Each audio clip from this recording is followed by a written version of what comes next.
at Rocky Mountain, one of the things we do, we value and support accessible meetings. And so our partner in support of captioning today is Wordly. And so not only do they do captioning, they also do translation. And so you can turn on your subtitles by using the live transcript box down at the bottom in your toolbox, in your control panel. So I encourage y'all to check that out. Using the little thing, open it up. You can view subtitles, open the full transcripts window off to the side and adjust your settings.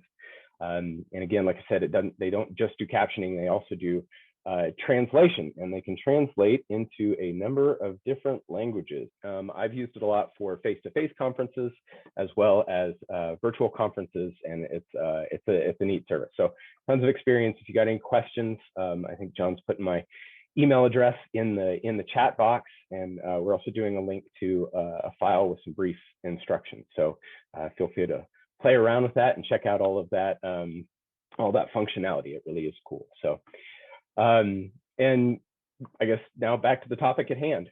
My name is Dan Stones. I'm the Director of Programs for Rocky Mountain PCMA for 2020 and 2021, which has proved to be a lot more of an adventure than I bargained for when I promised that I would run programs over these 2 years. It's been just a totally different world, and the skills that got us here won't get us there, and we really recognize that at Rocky Mountain PCMA, which is why we're doing our ReSkill You program, because we really want to start driving these new conversations, these different conversations about similar topics, and providing you with those skill sets that you're going to need heading into the next chapter.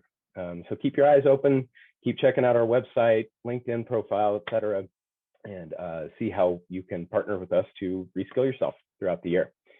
And along the lines of reskilling, that's what brings us together today. So today we're going to look at the employment and personal rebranding area of reskilling. I know that we all have many friends, family who have lost their jobs in this industry over the last year. I'm no exception. This is my first week of full-time regular paid work after 8 months of unemployment. And I know I've got actually several of my good friends on this call who have gone through that process with me.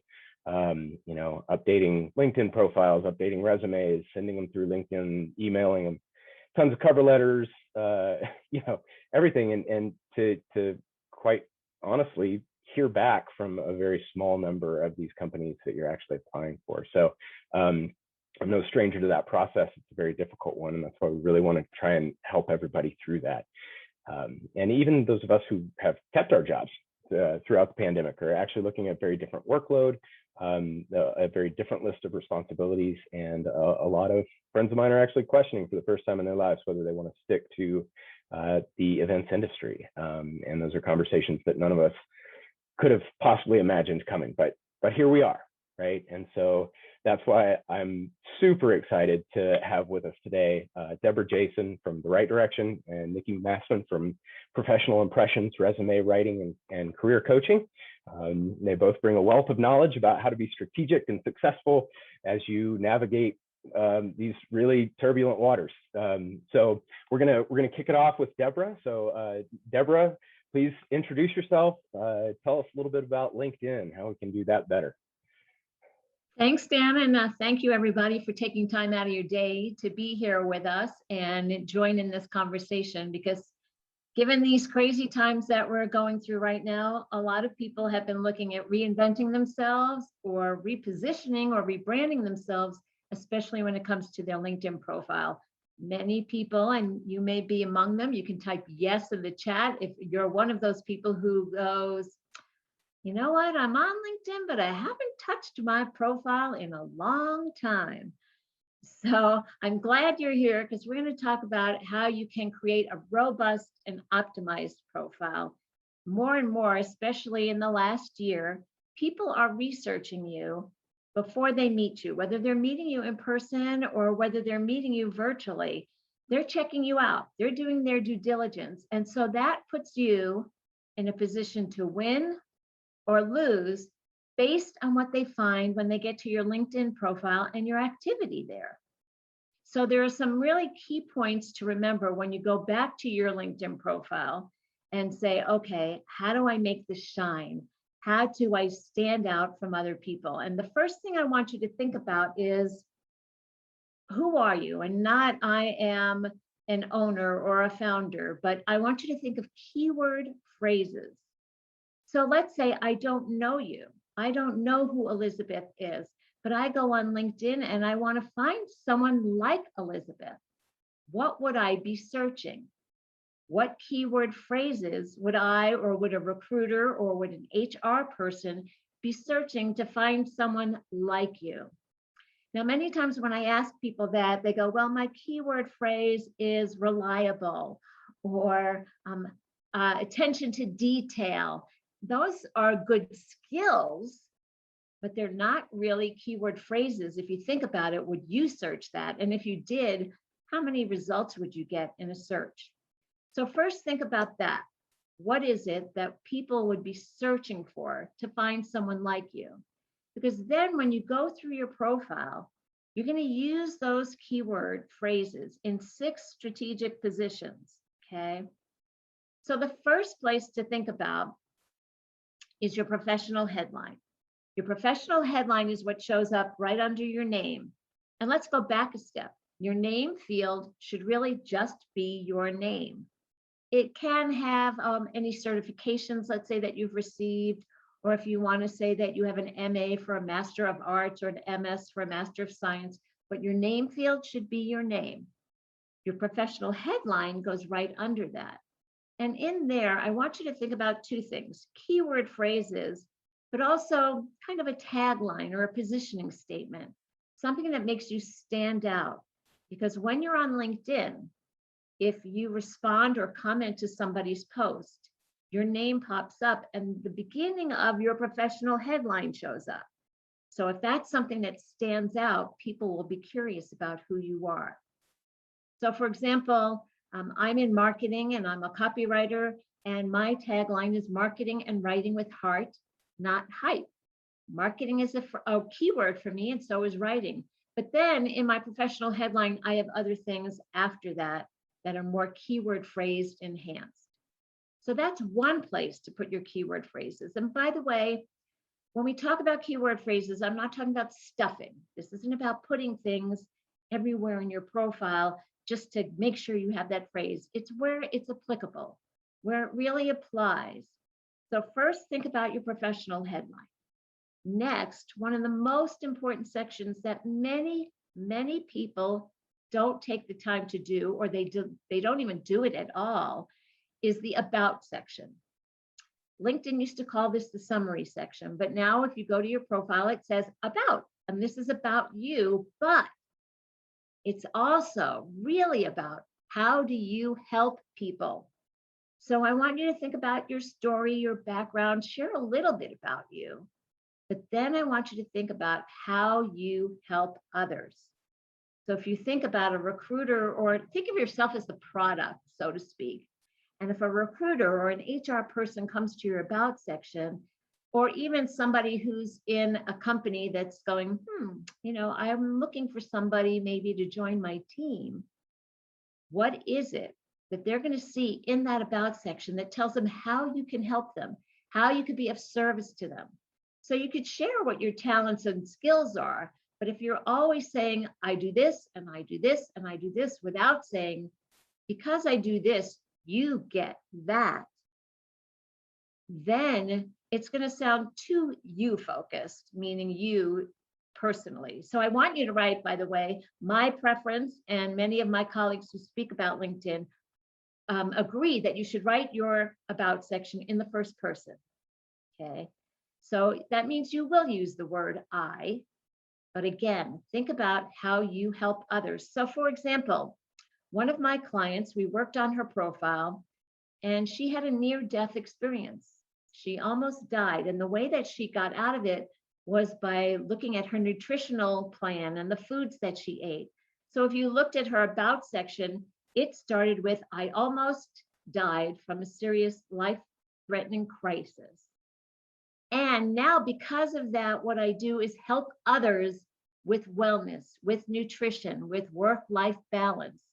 So I hope you see what I'm talking about. She shared a little bit about herself, And then she shared how she now helps other people in similar situations.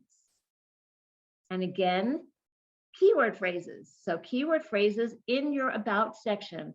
And it doesn't necessarily mean you always have to use that exact keyword phrase. So it could be that you are, let's say, just many of you are meeting professionals. So you can talk about how you plan and organize meetings. It doesn't always have to say meeting professional, meeting professional. Now, I know there are people out there because after we had the RMPCMA meeting back in January, some of the people that I met with there said, you know, I've been a meeting professional, I've been in the event business, but now I want to shift. I want to transition. I want to reinvent myself. So how do I go about doing that?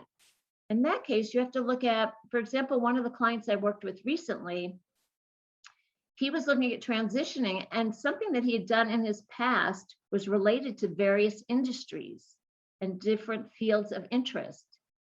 So I said, you know, if you're looking at maybe one of those industries, then see if you can incorporate that maybe in the bottom of your about section about things that you're interested in. But then talk about your skills and how your skills that you have can translate to that industry. Many of us have skills that could translate to several industries because you have leadership skills. You have skills that have helped maybe the company that you're in with productivity or programming. So think about that when you get to your about section. One thing I want to stress, even though you have a contact information section in your LinkedIn profile, I want you to put that contact information in two other places. One of those places is in your about section. So at the very bottom, you can say, you may reach me at, and say your email or your phone number. Some people don't want their phone numbers out there. Some people don't want their emails out there. But if you're on LinkedIn because you want to connect and you want to network. So why wouldn't you want to have that contact information on how they can reach you there?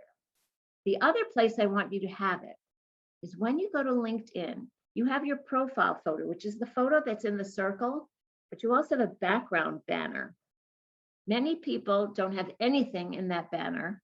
Some people have put pretty photos in that banner, but that is prime real estate. So what I want you to do on that banner, if you have one, is put your contact information. It's not clickable. It's not linkable. Okay, it's not a hyperlink. But think about it. If you go to someone's LinkedIn profile, it's so easy to see. As soon as you get to that screen, here's John Doe, his phone number, his email, his website, if he has one. So think about that and keep that in mind when you're going through your LinkedIn profile. So we're talking about keyword phrases in your professional headline, in your about section, and then we go down to job experience. Now, one of the things many people do often is they put down a job title and they don't put any description. Now, here's where, Nikki, I see Nikki go like this, but I think some of that happened early on when people got on their LinkedIn profiles and they signed up for LinkedIn. And so they didn't write an about section, they just put in their jobs. But there's two things. Your job title is a good place for a keyword phrase. So let's say you've been the director of ABC company. Well, the director of what at the ABC company? Be more specific. Okay, were you the director of programming? And keep in mind that you don't need to put the director of programming for the ABC company because LinkedIn will have the title, the name of your company right under that. So think about more specifically, what's your job title? And then a description. Now here's where your about section and your description section differ. Many people also make the mistake of taking what they put in their description for their job, if they've done a description, they put it also in the about section. Remember, the about section is a little bit about who you are and how you help people. The description of your current experience or your past experience is about what did you do at that job? What accomplishments did you have? What achievements do you have? And can you share anything measurable? Like I increased productivity 10%. I doubled sales for the company. We started with 100 clients and now we have 1,000 clients. So the about section is different from your job descriptions and your job experience. So keep that in mind. LinkedIn likes you to have at least 2 job experiences. So it could be your current and a past experience. Many people say to me, well, how far back should I go? How many jobs should I go back? And my response to that is, well, if you have something in your past experience that maybe is keyword related. So for example, when I started my career as a copywriter, it was back in the late 80s. And I still have on my LinkedIn profile one of my jobs as a junior copywriter for a direct marketing agency in New York City. That's because I want that keyword phrase of copywriter in there. But you don't really have to go back that far. Now I've had my business for 30 years. So, there aren't many jobs I've had since then. So think about that. Last 2 jobs at least. Maybe you're still at a job and you're just looking at reinventing yourself.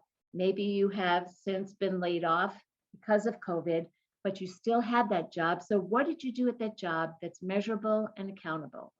So in your job title and in your job description, have keyword phrases. And I'm not talking about different phrases in all these places.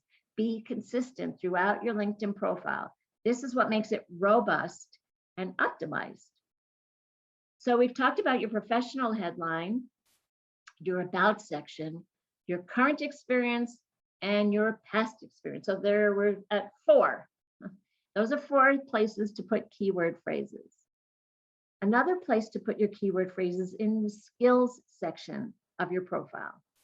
LinkedIn says if you have at least 5 skills listed, that you will get more views, okay? And you will also get people contacting you more. But it's important to be specific about those skills. So look at what your skills are. LinkedIn, when you get to someone's profile, you'll see 3 skills. You can move those around. So you can put whatever you want to be endorsed for the most up at the top. And then you can list other skills. You can list up to 50. But realistically, I think most people, when they get to your profile, will see those 3. Maybe they'll click on the Show Me More button to see what other skills you have. But the ones that you want to be endorsed for the most should be at the top. And you can go into your profile and move those things around, and they should be keyword enhanced. So that's a 5th place to put keyword phrases. The 6th place, and by the way, let me take a step back. Skills and recommendations are 2 different things, okay? People will endorse you for a skill, which means they'll push a button and say, Elizabeth is great at meeting planning, as opposed to a recommendation where somebody writes out a testimonial, writes out and says, Elizabeth did a great job of planning my event. She did everything on time. She brought in great speakers. Everything flowed smoothly. That's a recommendation. So just keep that in mind. Recommendations and skills are 2 different things. You want both, but they're 2 different things. The 6th place to put keyword phrases is one that many people don't know about. And for some of you, unfortunately, if you're not working right now, you may or may not have a website, someplace to take people to. In your contact information section, there's a place for website links. LinkedIn gives you 3 links. One of the mistakes people make is they go, well, I have one website, so they put up 1 link. The other thing they do is they use LinkedIn's drop-down menu and they choose, this is a company website, this is a personal website, this is a blog, instead of choosing other. And when you choose other, then you can write a description that's keyword enhanced about what they're going to find at that website. Okay. Now, if you do have a website and it's only one website, you can take them to 3 different pages of your website. Ultimately, your goal, LinkedIn won't agree with this because they want you to stay on LinkedIn, but your goal is to get them to your website if you have one. Okay. Now, if you're job searching on LinkedIn, like I said, you may not have a website. You might just have your LinkedIn profile. So keep those things in mind. How am I doing on time? Let me just do a check-in here. We're right about time. So we're right about time. Thank you, so to help you all out, there's 2 things I want to let you know. One is a 10-point checklist that you can download. I believe John or Dan will put that link in the chat. You can then print it out and go, did I do this? Look at my profile. Yes. Did I put up a keyword enhanced professional headline? Yes. So it's a 10-point checklist that you can easily download and then go back to your profile and sit there with it and go, yes, I did that. I did that. Yes, I did that. Okay, now I'm ready to roll. Because I will say this, if your profile is not robust and somebody does get to it, it's kind of like a dating site. They'll probably just swipe by it. Okay, so make sure that you give them the information that they're looking for. The other thing I want to let you all know is I do one-on-one sessions. It's 2 hours long where we get on Skype or Zoom and we go over your profile and talk about your keyword phrases, but we also look at your engagement and how are you building visibility and how are you gaining exposure on LinkedIn to connect with people in a what I call compassionate marketing manner. So one thing I want to stress real importantly is ditch the pitch, please. Don't reach out to people to connect and start pitching them. You want to build and nurture relationships. LinkedIn, like all marketing and life, is about building and nurturing relationships. And then once you've developed that know, like, and trust, then you'll start getting referrals or you'll get people reaching out for business. So if you want that one-on-one LinkedIn consultation, it's an investment of $400, but for everyone who's on RMPCMA's program today, I will take $150 off that investment price. All you have to do is reach out to me by email, and that's Deborah@rightdirection.com, spelled WRITE. And I'd be happy to talk to you about that. And I'll give you up to the next 10 days to take advantage of that offer. So I want to hand it over. Dan, am I handing it over to you or handing it over to Nikki? Yeah, I'll take it. Deborah, thank you so much. Those are great tips, great tricks. And thank you for that offer too. That's fantastic. I know that a lot of people really need that extra financial assistance. So that means a lot. I clearly have a long list of items that I need to work on my profile as well. I'll start with removing goofball and class clown from my keyword phrase. But well, that's a little bit about who you are, but how do you help people with that? Yeah, exactly. Well, cool. Well, thank you so much, Deborah. I really appreciate that. My pleasure. For everybody in the audience, please don't forget to put your questions in the chat, or again, write them down and bring them up later. And without further ado, I'd like to bring up Nikki. Nikki, come introduce yourself. Tell us a little bit about how we can be better resume and cover letter writers. Okay, sounds good. Thank you so much, everybody, and I appreciate you all joining us. And I've found I actually do LinkedIn profiles too, which I'm not pitching, obviously, because Deborah, but I found some good information myself. So thank you for sharing that, Deborah. That was great. So my name's Nikki Massman. I'm the owner of Professional Impressions Resume Writing Career Coaching. I've had my business for I think going on 8 years now. And I was I say former recruiter, but I still do a little bit of recruiting on the side. So I have an IT recruiting background of about 15 years, but also done a lot of marketing and, across the board in terms of all types of jobs and stuff. But so what I wanted to talk to you about today was your resume. And I found it interesting because, I wanted to kind of differentiate what, the LinkedIn profile versus the resume. A lot of people ask me that question.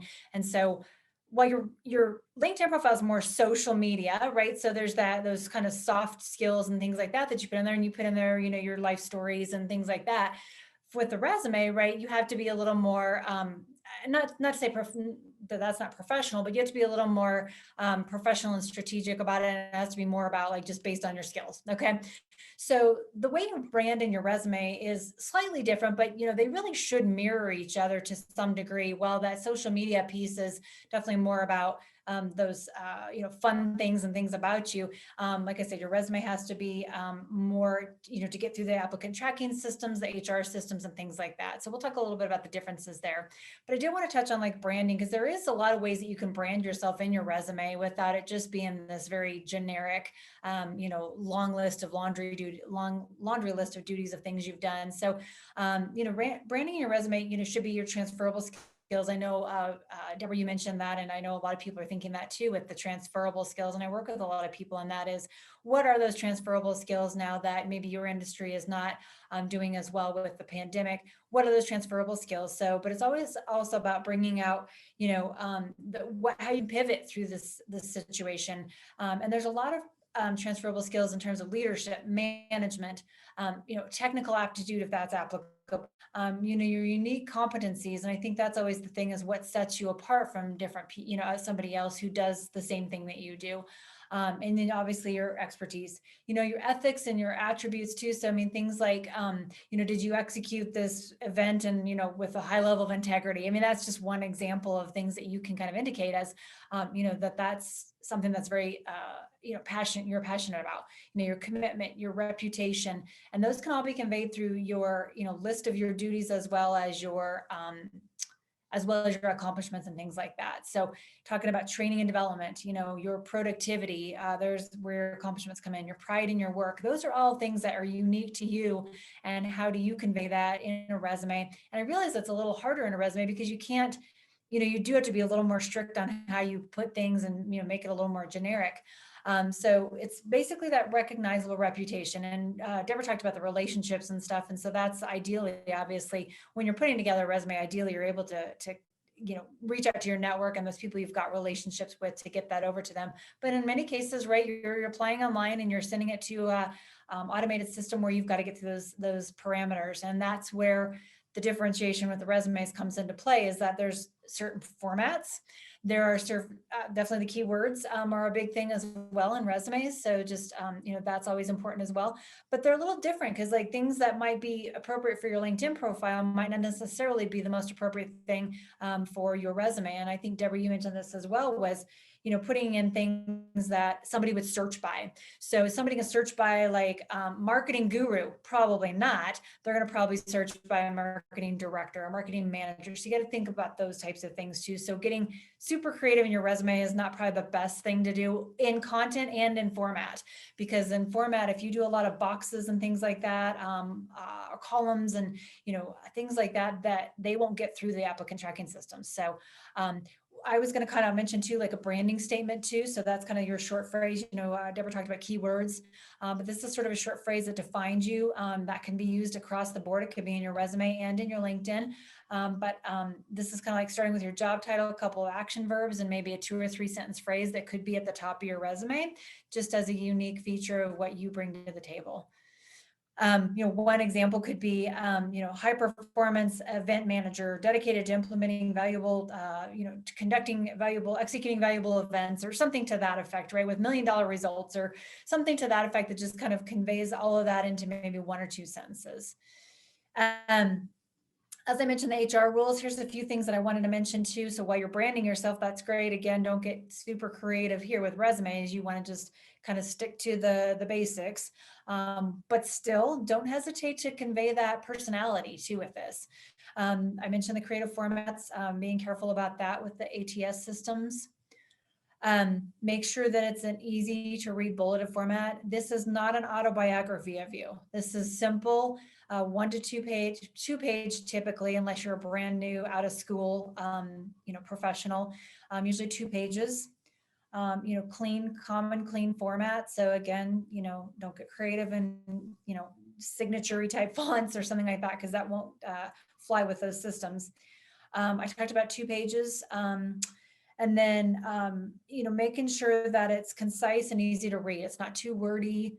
So while you want to convey some of those adjectives, make sure that it's not so over, kill with adjectives that you're missing out on valuable real estate for your skills and buzzwords that need to be in there. Okay. This is also a situation where, the buzzwords matter and how many you have on there. So when you apply online to a position and if you don't customize your resume to the position and those buzzwords don't come up, you don't get to the top of the pile. It grades you essentially on how many of those buzzwords match your resume to the job description.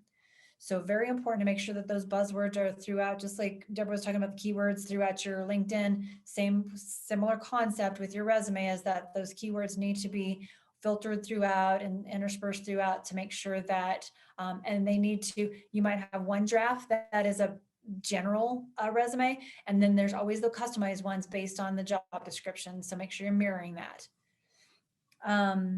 go back about 10 years. A lot of times people like to go back to 1987 and you're going to age yourself really fast. And unfortunately, age discrimination is out there. And so we don't want to go back that far, go back about 10 years. And then just do a previous experience section is probably the best way to do that. That's what I typically do, so that we're giving, and in most cases, the things you did 10, 15, 20 years ago, are they still relevant? Some, but, especially in like technology or in like, digital marketing and digital strategy and stuff, that's all very different. And the buzzwords are very different. So putting in what you did 15 years ago is probably not going to be that relevant. So making sure you keep it to, just short, sweet, and concise. You shouldn't put an objective at the top. So when I'm talking about that branding statement, so that would maybe go at the very top, and then you do like a professional summary section, which would be, maybe a paragraph or two about your skills and what you bring to the table. And again, this is mirroring what Deborah said, is this same scenario happens where you need to, yes, tell them about what you can do, but also can you communicate that what you do is going to help them. So there's that too. And I realize there's going to be a little more generic in this scenario, because, unless it's customized to a specific job, but especially in a specific job, if, description, if you're seeing that, talk about that brand, talk about how you are making sure that, what your expertise is aligns with what they need. And I always tell people, unfortunately, and I was guilty of this because I was a recruiter, recruiters and hiring managers don't tend to think outside the box. So you've got to really speak to them in neon red lights of, this is me, and I actually fit what you're looking for. So you got to be very clear with that. Should not, now, Deborah mentioned your LinkedIn profile summary being in first person. Exactly. Your resume should not be in first person. It should be in a, I guess I consider that third person. So it would be, not putting your name, but you're just you're leaving out any pronouns altogether, essentially. Make sure that you have quantifiable accomplishments and duties, metrics, what sets you apart for sure. And then show proof of those soft skills. So, a lot of times I see people send me a resume and they'll say, I'm very detail oriented, and they've got this in the resume. They got very detail oriented and, this type of thing. And they've got a misspelling. Well, you're not very detail oriented if you got a misspelling. I mean, I get that there's typos, but use your spell check or have a professional write it. And then that's not to say that I'm perfect either. I'm by no means a robot, but at the same time, really, making sure that those kinds of things that you're conveying or saying that you are conveyed in that. What else? No picture on the resume, right? That your LinkedIn profile's got your picture. Your LinkedIn profile's got your interests and your hobbies. You do not need to put on there references available upon request. That is a known thing now. And definitely, put those recommendations in LinkedIn, which are references essentially, and then that's covered, that base is covered. How am I on time? Okay. So I'm going to touch on cover letters. So cover letter and resume should tell a cohesive picture. And I guess that's the other thing with this is resume, LinkedIn, and cover letter should all remain a cohesive picture. There's going to be different variations to how you input that stuff. LinkedIn's obviously going to have those more social, more personal kinds of things that you wouldn't put in a resume, but they all should align so that if somebody looks at one, they see the same brand, cohesive message throughout. And so then also with the cover letter, make sure that it showcases your unique skills, how it aligns with that job description. So they very clearly can see that you're the person to solve their problems and fill that position.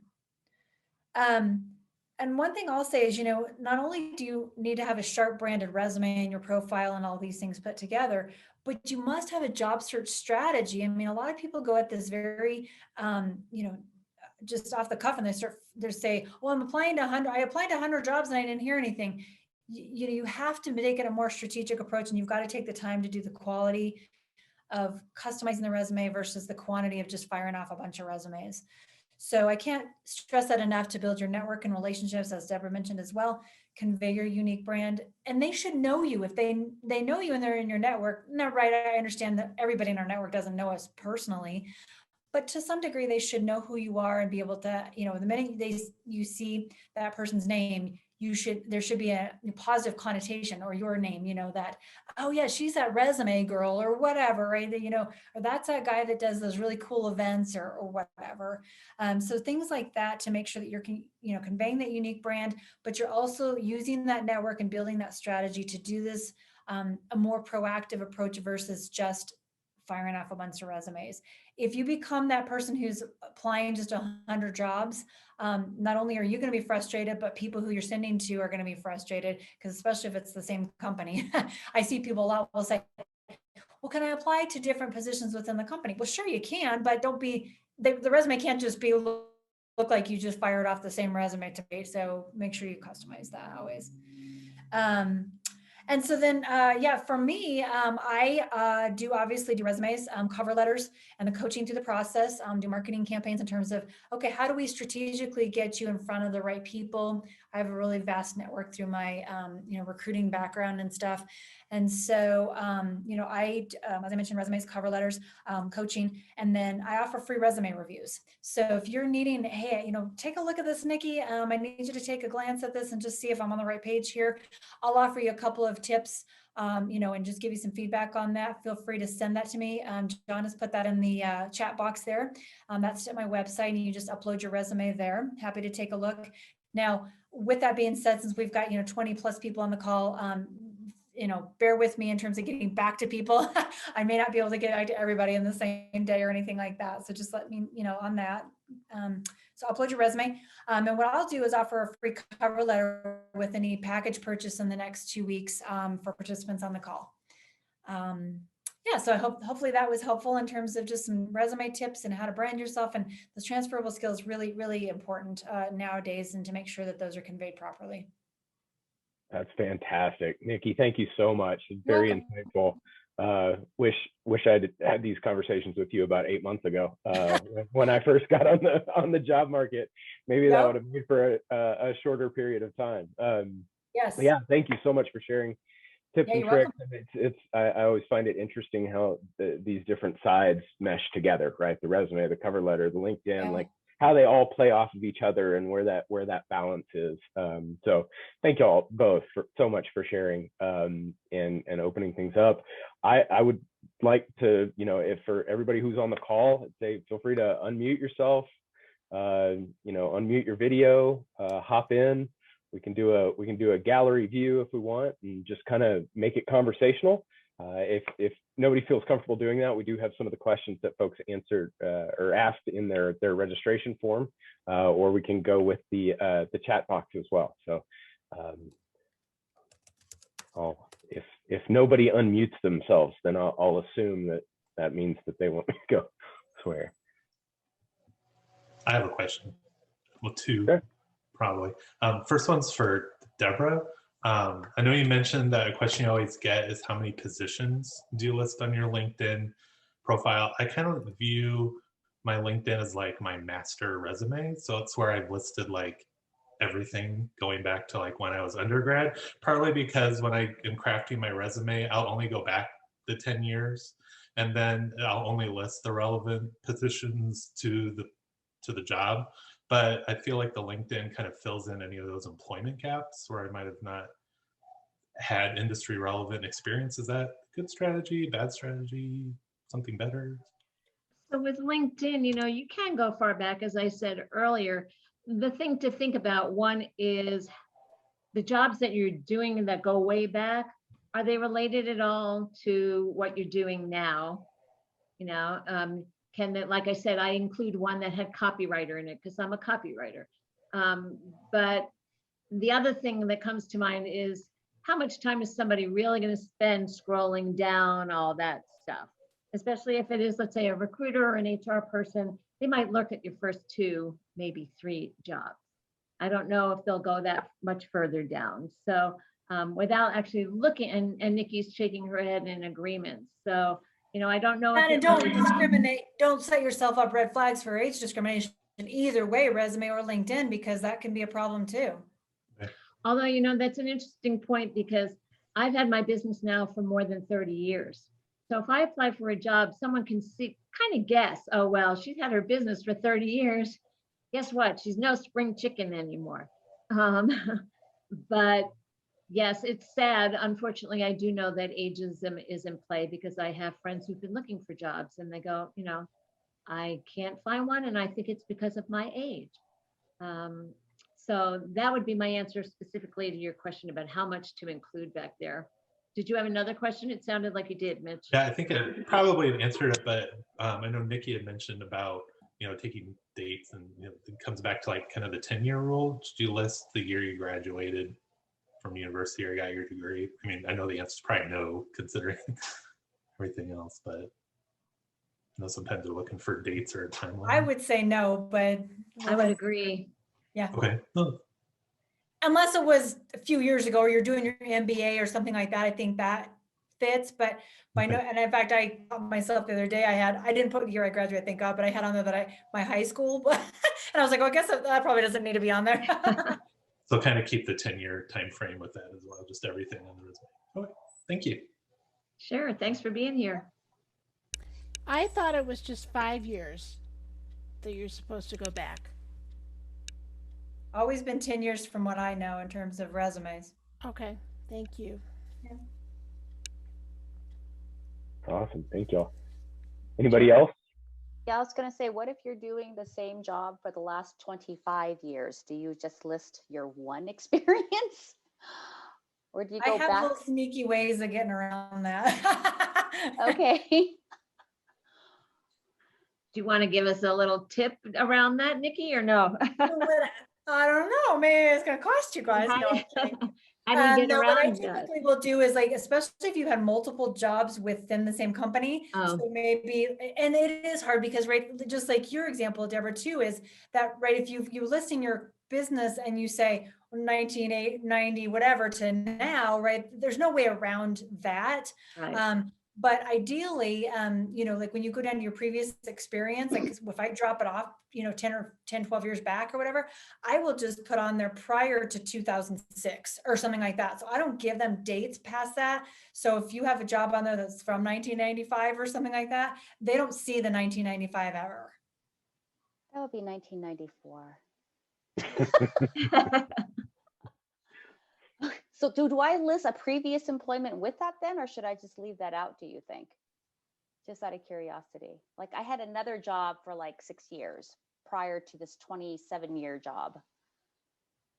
It's nice to show another job besides just the one. I'd maybe put that as a previous experience and just say prior to whatever, 94, Okay. and then, or whatever. And I'd take a look at it, because ideally I hate that 94 is on there, honestly, but I mean, is there a way to do it with that? I mean, I'm all about being honest and, Right. legitimate too. So we got to be careful about that. And I don't want to, show some, the other thing is I don't want to, because this is what happened when I was a recruiter. Somebody put on there that they started working in 2010. Well, then they showed up and they were 60 years old. And I was like, wait, hang on a second. Like, that doesn't jive, because I'm expecting this, 30-year-old to walk in the door for an interview or something. So you do have to be a little careful around it. And so just case by case basis, I just have to take a look at it, because it's just, can we get around it? Can we not? If not, we just have to put it, and it just is what it is. And Maxine, to that point, LinkedIn, for their algorithms, they like to see 2 jobs on your profile. The thing with LinkedIn is I don't think you can get around not putting in dates. Agreed. So Agreed. Yeah. if they're just looking at LinkedIn, then it's a little tricky. I actually have a question around that for Nikki, which is, do you have an opinion about what they call a functional resume versus a chronological resume? So functional resumes typically look like you're trying to hide something, and most recruiters and hiring managers want to see that chronological format. So I always say chronological all the way. Certainly you can, do a good professional summary and things like that, but unless there's some really weird case or something, I say always chronological, because otherwise it's perceived as you're trying to hide something. You're trying to hide a gap. You're trying to hide something by doing a functional. That's a great question. I had that one on my list as well. So thanks for asking that, Deborah. I'm glad I didn't do that functional resume when I applied for my last job. Woo! That's fantastic. I'm curious. So in the meetings industry, we've had a lot of recent discussions about how we're very likely to shift towards more of a gig-based economy, because we've got a whole bunch of companies who have laid off a whole bunch of people, but they have a whole bunch of events coming up this fall, and the timeline that we needed to run an event is typically 12 to 18 months out, but now we're going to be lucky if we have 12 weeks out.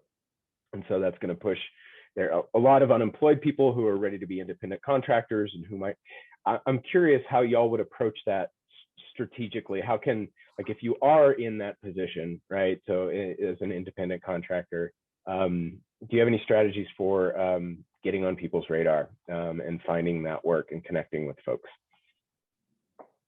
Well, what I would say on that is, one, on your LinkedIn profile, don't use the keyword phrase independent contractor, but you could say, you're a meeting professional and show that you've started your own business. But even more important than that, on your profile, I would say start to engage with people on LinkedIn. Start gaining that visibility. And I don't mean engaging with them by saying, hey, now I'm an independent contractor, you should hire me, I could help you. But see, let's say Nikki is the person who's going to be planning a meeting. I'm going to look at what she's posting on LinkedIn, and I might like what she posts, and I might comment on what she posts. So then I start to get visible to Nikki. Okay. Then over time, I might reach out to her and say, I've been following you, and I saw that piece you wrote about, planning an event in a pandemic. And I just wanted to let you know that this is something I'm doing, but only after you've nurtured that relationship a little bit. Because if you reach out to Nikki right away and say, hey, hire me, she's going to go, who are you? And why are you reaching out to me? Unless it's really obvious that she knows who you are. What's your take on that, Nikki? So I would do kind of a twofold thing there is I would say, yes, those relationships. So what I would do is I'd say that plus the target company. So like you said, kind of identifying some places that could utilize your skills. Like if you guys, in the industry probably know, events coming up with different companies, or you're going to know like who's going to start to, start doing events again, right? So I'd say target company, number one, who is a possible client or customer, and then who do I know at that client, or who can I get to introduce me into that client? And then, yes, I would say, setting up like it doesn't have to be something fancy like an LLC or something necessarily. All you have to do is just say, Elizabeth, for example, Elizabeth's event consulting services or something to that effect, right? And then you pitch that to them. But it's back to what you talked about, Deborah, and I think is really a key is, yes, the relationships. So I'm not taking away from that, but I also say that conveying what you can do for them. So, if you say, I know you're going to plan this event. Hey, I've done this before where I've done this in short time frames. I know you're, looking at it at, in this location, I've done that before. Or how do you identify with what they're looking for and how do you fit that need? And so making sure that you're customizing that essentially to their need and not just saying, I'm an event planner and I can plan your event. Who are, why can you do that? What is your background in doing that to convey that to them? And maybe they're in a specific industry that you have experience, Exactly. in. So you can say, this is my experience that I bring to the table to help you. And again, here's how I can help you. Yeah, I know I've in the past, I've planned, events with more than 1,000 attendees for the healthcare industry. You are in the healthcare industry. This is how, what I've done, we've invited doctors and or whatever, right? Just explaining Right. that I think is, and then that's what catches their eye. They're like, oh, when you're speaking their language and you're talking to exactly what they need, then you say, they look at that and go, oh, that's my person, that's the person I need to hire because they've done exactly what I'm, needing to have done, essentially. So. Yep. I would echo that. I know that I did not get one job that I went for specifically because I had no experience running in this case, it was for a medical marketing group, and I had not done medical conferences before. And they definitely, that was, well, or at least that was the reason they gave me. I don't know. You can question that, Sure. whether that was accurate information or not. But yeah, no, I think that's great. I think that's great. Other questions? Deborah, go for it, Morgan. I was just going to share this tip I picked up from my sister-in-law that I actually think it went viral on TikTok, or that's where she saw it, that on the bottom of your resume, you put keywords in white font. So you have your main, you're shaking your head, Nikki, but it worked for her immediately because she kept. If they figure out that you're doing that though, they will chuck you out, because if they figure out that you've done that, then they know you're trying to get around it. So it may work in some cases. I'm not saying it doesn't, but I'm just saying if they catch you in it, and sometimes it can actually backfire. So just FYI. Yeah, it was. I had never heard that before, and she was like, I just could not get my foot in. But she's like, I saw on TikTok that little trick, and then the second she said she did that, like she started making headway with places. So. Interesting. I can say that's a fun way to get like YouTube links into your company emails for the people who are actually paying attention. Not that I would endorse. No, never mind. Maybe that's why I lost my job in the first place. John, go ahead.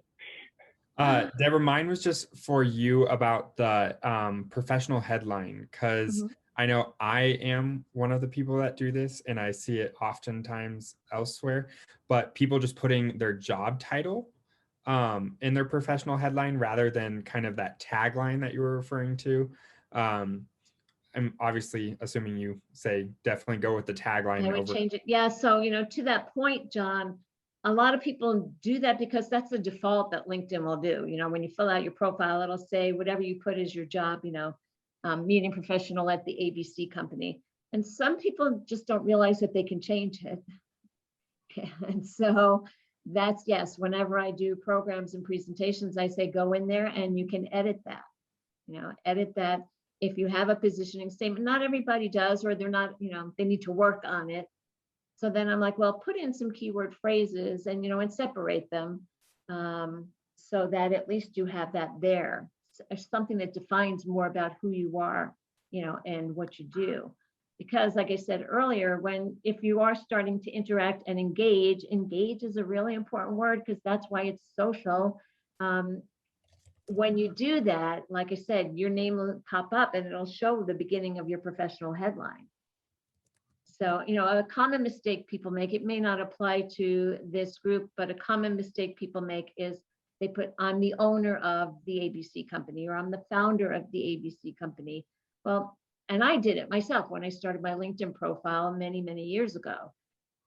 Owner and founder aren't really keyword phrases unless there's a company that you are hoping might invest in your company, and you want an angel investor or something like that. And my ABC company was not well known, so if you're the Gaylord of the Rockies, you're probably a well-known name. If you're Marriott, you're a well-known name. But if you're, John, the event planner, people probably don't, no offense, John, but people probably don't know John, the event, the event planner LLC. So yes, it's a thing that many people do, only because I don't think they realize that they can change that. That's great. I love that. How do y'all feel about the LinkedIn like open to work status? Do you find is that working for people? Do you think it's largely ignored? I don't have any deep experience with that, but my philosophy about saying, I'm open to opportunities, and Nikki could probably speak to this as well, but I advise people not to say, I'm open to opportunities, because right away then it's obvious that you're looking for a job, which you are, but most people want, there's that saying of the best way to find a job is when you have a job. So if somebody is a recruiter or an HR person, they're looking for people. So you don't need to say I'm looking for a job, because that's what they're looking for, is people who are potential candidates. So my philosophy about it is you don't need to say that. And different from, open to networking. I don't know if LinkedIn still does it, but they used to have what was called a LinkedIn open networker, which meant you said yes to anyone who wanted to connect with you. I'm not a big believer. I'm a believer in, being open to connecting with people you may not know, but not to every single person that wants to connect with you. You need to be sensible and selective. Kind of fits into send resumes out, right? Rather than a blanket approach. Well, I'll touch just real quick on the open to work, if you don't mind. I actually kind of feel differently about that. Maybe that's because I have a recruiting background. So when I was a recruiter, it was so difficult to figure out. I mean, I could reach out to somebody who's passively looking, but it was much more difficult to figure out, is this person available? And now when I do sourcing and stuff for companies, it's so much easier to figure out. It's like, okay, this person's looking great. That's a key person for me. And so that from that perspective, it is good to have that on there to know that. And it's not to say they won't reach out to you if you don't have it on there, and vice versa. I don't, there was at one point people said there was this perception that you look desperate. And I mean, at this point, it's like, yeah, people are desperate to get back to work. So, I mean, like, it is what it is, right? So I think now that they've got this feature that open, the other thing with the open to work with the little green circle thing is that on the back end shows recruiters and hiring managers that you're available, on their LinkedIn recruiter. So that actually is kind of good too, so that you show up that in a search that way too. So I like it, and I think it's a valuable tool at this point. But certainly, I don't think you need to do open opportunities plus the open to work thing. Do one or the other.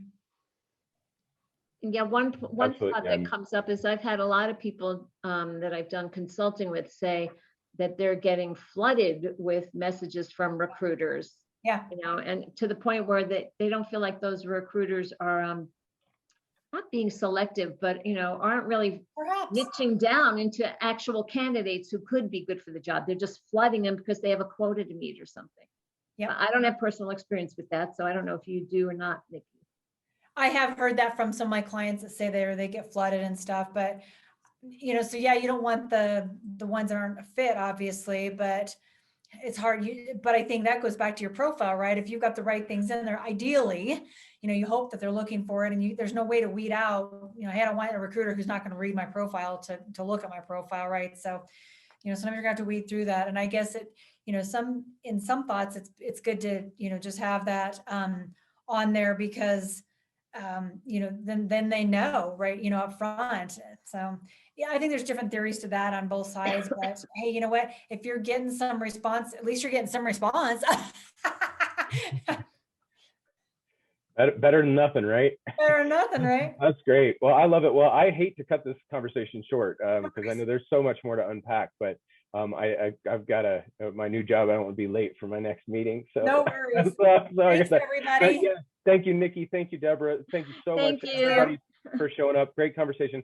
Keep it going. We've got Nikki and Deborah's email addresses. You can contact Rocky Mountain PCMA. We are going to post the recording of this call on our website. So if you missed any of it, you want to go back and see it again, please feel free to do that. Save the chat, everything.